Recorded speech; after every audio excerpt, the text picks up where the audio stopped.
Hello, it's very good to have you with us at this hour. I'm Daniel Che, here to provide you with the latest updates.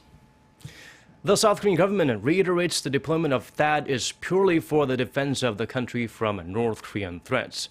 Kim Ji-yeon starts us off with the comments from the Defense Ministry aimed at clearing up some of the controversy surrounding that decision.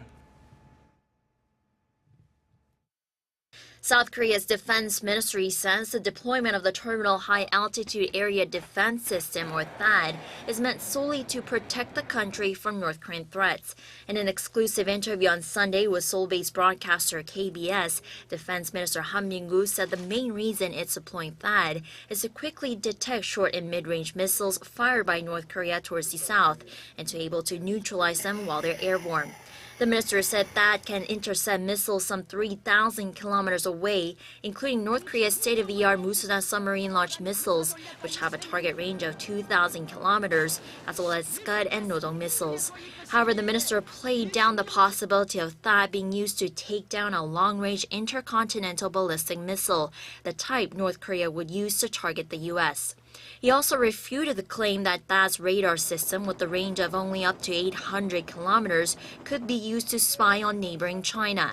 He said both Seoul and Washington have repeatedly explained to Beijing the ultimate purpose of THAAD's deployment as well as its limitations. Despite this, however, resistance from China and Russia is growing. Both countries warn they're considering taking military action, such as deploying missile units near the border. Kim Ji-yeon, Arirang News. Also, the defense chief is set to brief the National Assembly Defense Committee Monday afternoon on that decision. The ruling Saenuri party says the meeting serves as an opportunity for the government to explain the decision to the general public amid rising controversy. Korea's main opposition party has criticized the government's decision as unilateral, accusing it of failing to seek public consensus first. During the briefing, the Minju Party is expected to raise the issue of how the government will decide in which of the candidate regions to place the system once it's deployed.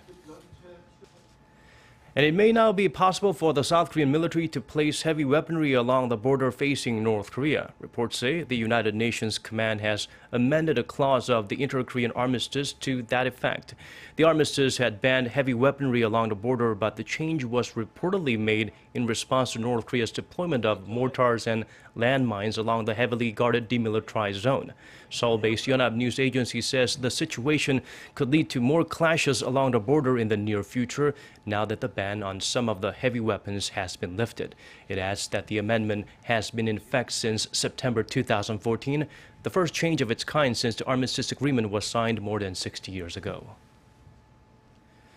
The third quarter of this year is expected to be a good one for Korea's major listed companies. Industry tracker FN Guide compiled data for 207 listed companies for the July to September period. It says the market consensus for third quarter operating profit is about $31.9 billion US dollars. That will be an increase of 3.7%, rather, from the estimate for Q2. Korea's top tech firm Samsung Electronics is forecast to report earnings for the third quarter of around $6.3 billion, a gain of about 18% from estimates made 3 months ago. Industry watchers forecast the firm to see huge profits in the semiconductor and display sectors, which would offset sluggish sales in IT and home appliances. Savvy Korean shoppers opt to buy products from overseas directly using the internet, but there's visible change in the type of product they are importing these days. Add to that the growing range of choices, it's caused a shift from the American to the European market. Our Lee Min-young explains further. Online shoppers who buy directly from overseas are showing a clear shift towards European products. The Korea Customs Service says the U.S. still dominates among online sellers, but its share of the market is on the decrease. During the first half of this year, Koreans made 8.15 million direct purchases from overseas, a 3% increase from a year earlier. 5 million of those came from the U.S., accounting for 67% of the total. That's an 8% decline from 3 years ago when the U.S. represented 75% of direct imports. Eating into the American share were imports from Europe, whose share has doubled over the past 3 years. During that period, direct buying from European online malls jumped 32%. The Korea Customs Service says that's in part due to diversifying consumption patterns among those buying from overseas. In the past, customers turned to the internet to buy American clothes, shoes, and bags. But now they're looking for a greater variety of lifestyle products such as cosmetics, coffee, chocolate, and even toy figures, and from a wider range of foreign markets. The Customs Service said exchange rates might also have played a role in the change. Over the past year, the Korean currency has fallen about 3.5% against the U.S. dollar, which the Korea Customs Service speculates might have hurt consumer confidence. Lee Min-young, Arirang News. With summer in full swing and amid frequent heat advisories, Koreans are opening up their wallets to try and beat the heat. According to Shinsegae department store on Sunday, sales of air conditioners, fans, and dehumidifiers between July 6th and 9th spiked around 27% compared to the same period last year. Sunblocks and whitening cosmetics also saw a more than 9% rise in sales. Swimsuits and other summer holiday leisure items rose by 5%. Online shopping site Gmarket says between late June and early July, sales of ice packs for coolers rose by 72%. For cooler themselves, that was a 93% rise, along with 42% for frozen dessert items. Aside from the early summer heat wave, various early bird promotional events by department stores and online shops also contributed to the trend. But of course, overindulgence can never be good. Turning your AC in full blast may not be the healthy choice. Some experts say the sharp differences in temperature air conditioning causes could put us at risk for air conditioningitis. Park Se-young tells us what it is and how to avoid it. The use of air conditioners increases with the summer heat, with the mercury climbing to a sweltering 30 degrees Celsius on average by midday. The air conditioning in office buildings and subways, which can be refreshing, can also bring the temperature down by as much as 10 degrees. That produces a condition that in Korea is called air conditioningitis, also known as Legionnaire's disease. It's caused by the body's inability to adjust to sharp differences in temperature, such as those caused by the use of air conditioners. The condition can cause cold-like symptoms, chronic fatigue, headaches, and digestive disorders. A lack of ventilation can also cause similar symptoms. Sealing a room to keep it cool increases the concentration of harmful substances and pathogens in the air, causing headaches, coughing, sore throats, and bacterial infections.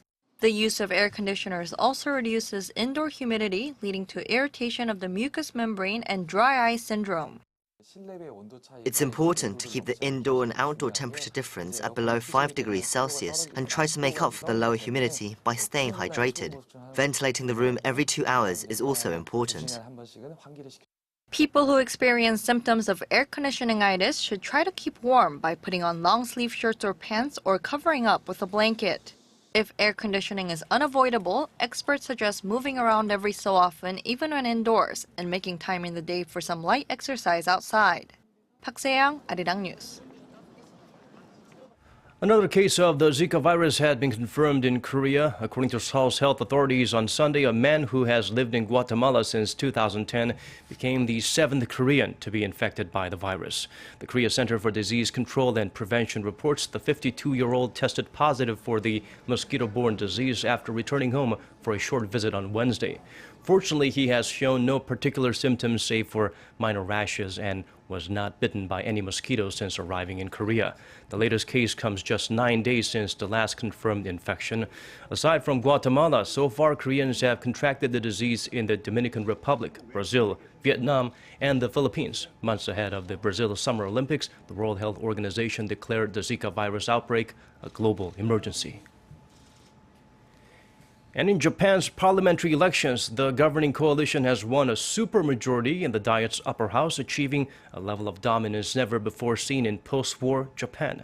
Prime Minister Shinzo Abe's ruling bloc not only retained control, they now have the two-thirds majority necessary to begin revising the country's post-war pacifist constitution. According to Japan's public broadcaster NHK, as of 9:45 p.m. local time, the Liberal Democratic Party and coalition partner Komeito had secured 63 seats in this crucial contest for half of the 242-member upper house, or 121 seats. Commentators say the opposition side hasn't done enough to overcome the public's anger and disappointment built up since its fumbling response to the 2011 Fukushima disaster when it was in power, which led to a major defeat in 2012. Despite the stakes, voter turnout was shockingly low, especially considering it's the first national election with voting age lowered to 18 from 20. Black Lives Matter protests continue to spread across the United States over the shootings of 2 African-American men by police in Minnesota and Louisiana. Tensions flared Saturday night in St. Paul, Minnesota, as protesters clashed with the police and blocked an interstate highway. Authorities say the protesters threw bottles, bricks, and fireworks at officers, one of whom they said was hit by a large piece of concrete, possibly dropped from a bridge. The extent of officer injuries was not clear. St. Paul police said that by Sunday morning they had arrested 50 people. Demonstrations were also held in Washington, D.C., Atlanta, Chicago, and other cities. The latest protests were sparked by the deaths of 2 black men at the hands of police over the past week, Philando Castile in Minnesota and Elton Sterling in Louisiana. Although it's been another scorcher of a weekend with heat wave warnings issued in most parts of Korea, things will cool down as a new week begins. On Monday, Seoul will start the day at 23 degrees Celsius, Daegu and Gwangju 24. The mercury shoots up all the way to 32 in the capital. Late evening showers expected in Gwangju and Daegu, coming in at 29 and 30 degrees Celsius respectively. And now, let's check out the weather conditions in your neck of the woods and around the world.